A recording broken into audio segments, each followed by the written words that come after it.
Hey everyone, welcome back to this Python tutorial for our beginners. If you are completely new to programming, don't worry. We are starting from the very basics. You don't need any coding experience, you don't need to be a computer expert, and you do not need to memorize anything because we will learn everything in a very simple and easy way. So let's get started. Okay, so let's talk about what Python is and how to learn Python. Python is a high-level programming language. It hides many complex details and making programming simple. Second, Python is very easy to learn. Its syntax is very simple and clean. And Python is a very beginner-friendly and powerful. One of the major reasons why we learn Python is we use in web development, we use in data sciences, we use in artificial intelligence and automation. Because of these advantages, Python has become one of the most popular programming language in the world. Okay, so now let's install Python on our computer. Open your browser, go to the python.org, click on downloads and download the latest version of Python. If you are using the Windows, make sure to check the box that says add Python to path because this step is very important. To write Python code, we need a code editor. A code editor is a tool where we use to write and run our code. Search on your Google Chrome PyCharm and download a PyCharm Community Edition. It is free and easy to use, especially for our beginners. And here our downloading has started. Okay, so now let's write our first Python program. Type this line, print hello world. Print displays something on the screen when you run the program, and hello world is called string. Basically, a string is a text inside quotation marks.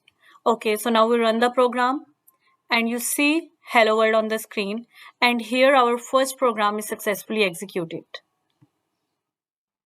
Okay, so now let's talk about variable. A variable is a container that stores data. Think of it like a box with a label. Create a box called name and store Alex inside it. Alex is a string. A string means text data inside quotes. Okay, now age is another variable and 20 is a number. Specifically, it is an integer. Print name, show the value of name Alex. Print age, show the value of age 20. Okay, so now run the program and show what is inside the box. Alex and 20 now print on the screen.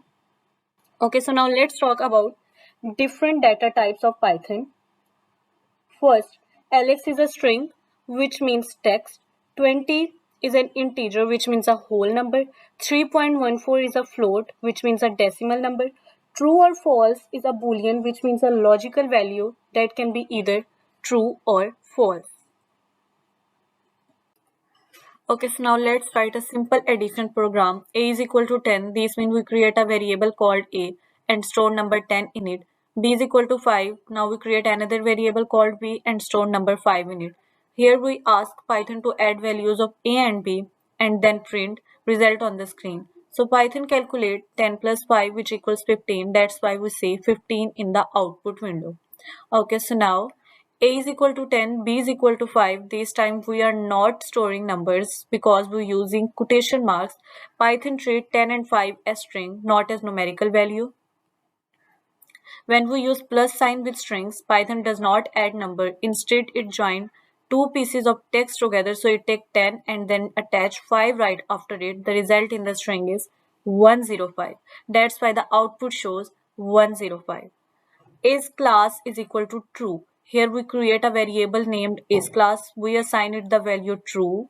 True is a special boolean value in Python. It means something is correct or yes.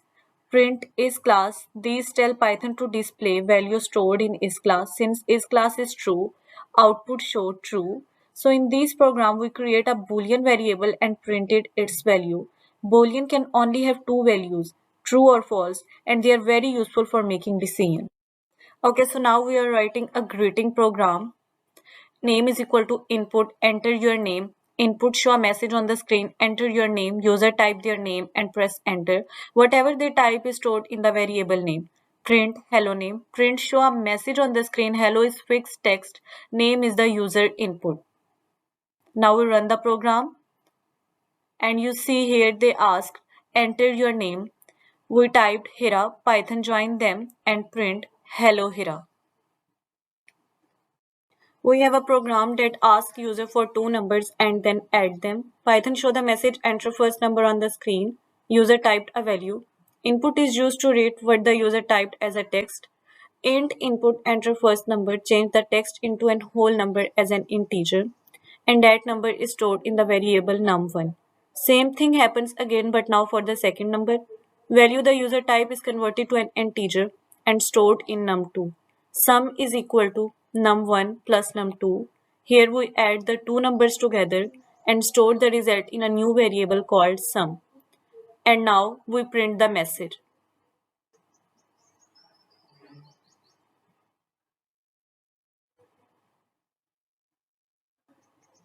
Now run the program, enter first number 10 and then we enter 20 and sum is 30. So this is an interactive addition program.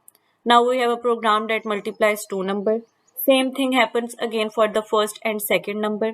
Mul is equal to num1 multiply num2. Here we use a multiply operator. Print a message.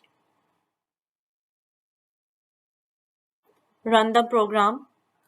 Enter first number 10, then we enter 20 and the multiplication of two numbers is 200. Okay, so now we will see how the basic math operator works. A is equal to 15, we create a variable A and store number 15 in it. B is equal to 20, we create another variable B and store number 20 in it. Print A plus B, we used addition operator, Python calculate 15 plus 20. Then we used multiplication operator, Python multiplies 15 and 20. Then we used a division operator, Python divide 15 and 20. And then we used subtraction operator, Python subtract 15 and 20. Now we run the program. A plus B is equal to 35. A multiply B is equal to 300. A divided by B is equal to 0.75 and A minus B is equal to minus 5. In the next video, we will continue with more Python example. Don't forget to like, subscribe and share this video. Thank you.